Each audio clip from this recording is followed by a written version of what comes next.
Alors déjà, le mot queer en France est très peu utilisé. Euh, donc l'idée en fait, le mot queer en fait, aux États-Unis, il est apparu enfin, il existait pour dénoncer quelque chose d'un peu bizarre. Et puis ça a été repris en fait par Eve Sedgwick, qui est une philosophe américaine, théoricienne voilà, de ce qu'on appelle aujourd'hui queer theory.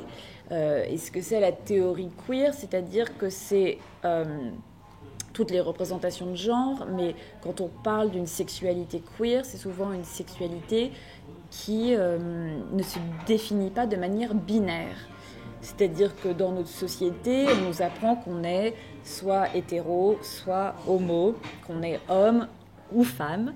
Et être queer, c'est finalement décider que ces catégories binaires ne régissent plus notre monde et qu'on a le droit finalement d'être dans une sexualité plus fluide. C'est-à-dire que si on a envie d'une femme, à un moment très bien, à un homme, à un autre moment très bien, et qu'on n'est pas obligé voilà, d'être dans une société extrêmement codifiée. Donc forcément, les personnes qui ont des sexualités queer ou même des identités queer, ça nous déstabilise puisqu'on n'a pas l'habitude de ça et que ça remet en fait vraiment en question tout l'ordre de notre société, donc l'ordre patriarcal, puisque en redéfinissant ces catégories, en les détruisant, on détruit aussi un rapport de domination. Et que c'est de se dire que le pouvoir est quelque chose de fluctuant aussi. Donc il y a des séries comme Orange is the New Black ou Transparente qui explorent les sexualités queer et que moi je trouve passionnantes puisque elles réinventent en fait un monde en faisant cela et elles forcent le spectateur à se reposer en fait la question de est-ce que vraiment j'appartiens à une catégorie et à quoi servent ces catégories. Et donc pour moi c'est des séries qui sont éminemment politiques parce que justement elles repensent l'ordre patriarcal et même l'idée d'avoir un papa et une maman, on est encore dans cette binarité là. Des séries comme Transparente font exploser ça. Donc voilà, pour moi, c'est des séries queer parce que la fluidité est mise en avant et on détruit en fait un système binaire avec lequel on a été obligé de réfléchir. Du coup, ça ouvre un champ de possibilités énorme. Alors, dans mon livre, je parle de plusieurs tabous qui restent. Alors déjà, le tabou de l'inceste père-fille, qui est donc, quand on regarde donc, à des chiffres donc, de ce qui se passe réellement, hein, donc, c'est l'inceste le plus répandu, c'est l'inceste entre une figure de père et une fille, et c'est l'inceste le moins représenté à la télé.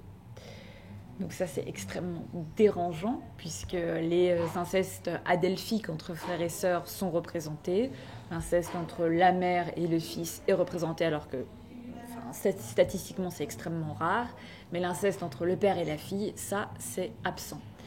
Je pense que c'est un sujet avec lequel on est extrêmement mal à l'aise, parce que l'inceste père-fille, en fait...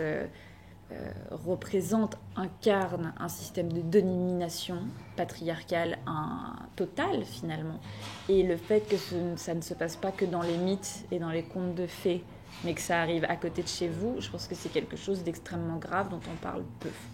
Et qu'il y a vraiment encore une chape de plomb autour de ces secrets-là. Et voilà, moi j'aimerais vraiment que les séries s'en emparent. Et sur des choses un peu différentes, je pense que tout ce qui est lié aux règles, au sang des règles, c'est quelque chose aussi qu'on voit très peu, alors qu'on suit des personnages féminins pendant des années de leur vie, puis elles n'ont jamais leurs règles. Donc on se demande quand même ce qui se passe, hein, parce que c'est quand même quelque chose qui arrive tous les mois à énormément de femmes. Donc je pense qu'il y a un gros... Pour moi, il y a encore un tabou autour de cette question-là. Des femmes qui ont leurs règles et qui sont sexuelles. Et ce que j'argumente dans mon livre, c'est que je pense que de montrer une femme qui a ses règles faire l'amour. Ben, on ne voit jamais ça, parce qu'en fait, une femme qui a ses règles, elle ne peut pas enfanter, puisque ce n'est pas le bon moment. Et donc, c'est comme si on n'avait pas le droit de faire l'amour si ce n'était pas dans un but de procréer. Et j'ai l'impression qu'il y a encore une tension là qui est peut-être un peu inconsciente, mais c'est quelque chose qu'on voit très peu. Alors que c'est même un terme qui existe en anglais, period sex, donc qui parle voilà, de faire l'amour pendant ses règles. C'est quelque chose dont on ne parle pas du tout dans le langage français. On n'a pas un terme pour ça. Donc je pense qu'il y a un tabou voilà, encore là. Et je pense aussi de représenter la sexualité féminine des femmes handicapées. Voilà, c'est quelque chose qu'on voit très peu. Et c'est encore voilà, des minorités, mais je pense que ce serait important en fait de montrer des corps scarifiés ou qui ont peut-être plus de certains membres, de voir ces corps-là comme des corps qui sont désirables et désirants, quoi. Je pense que c'est extrêmement important dans l'imaginaire de ne pas exclure en fait voilà, toutes ces femmes-là de notre imaginaire sexuel, quoi. Et que c'est pas forcément... sans tomber dans la fétichisation en fait, de ces corps-là, de juste d'en voir un peu plus.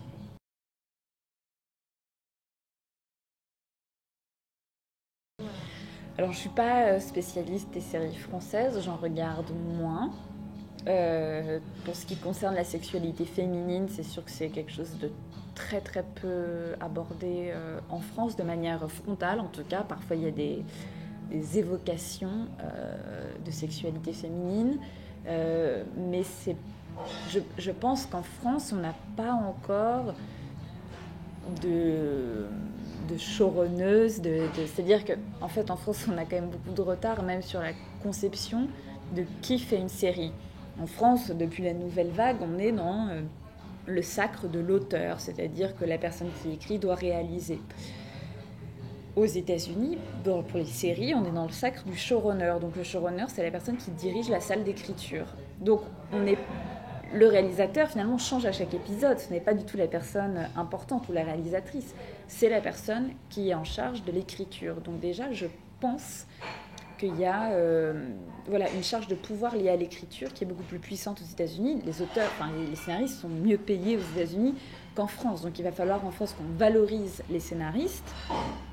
Et on voit ça par exemple pour une série comme 10%, donc, dont la showrunneuse est Fanny Herrero. Mais au moment de la sortie de 10%, tout le monde a parlé de la série de Cédric Clapiche parce qu'il avait réalisé les premiers épisodes. Alors que non, en fait, c'est la série d'une femme qui a dirigé 10 auteurs, dont d'ailleurs sur les 10, il y en a 8 qui étaient des femmes. Et donc il va falloir aussi qu'on valorise ça.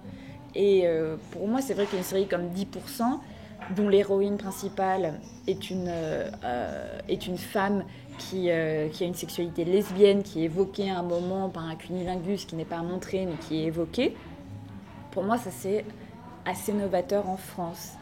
Et ça a le mérite, il faut le saluer, parce qu'en plus c'est une très bonne série, donc tant mieux. Mais il y a voilà, certaines femmes en France qui font bouger les choses, mais on a quand même beaucoup de retard.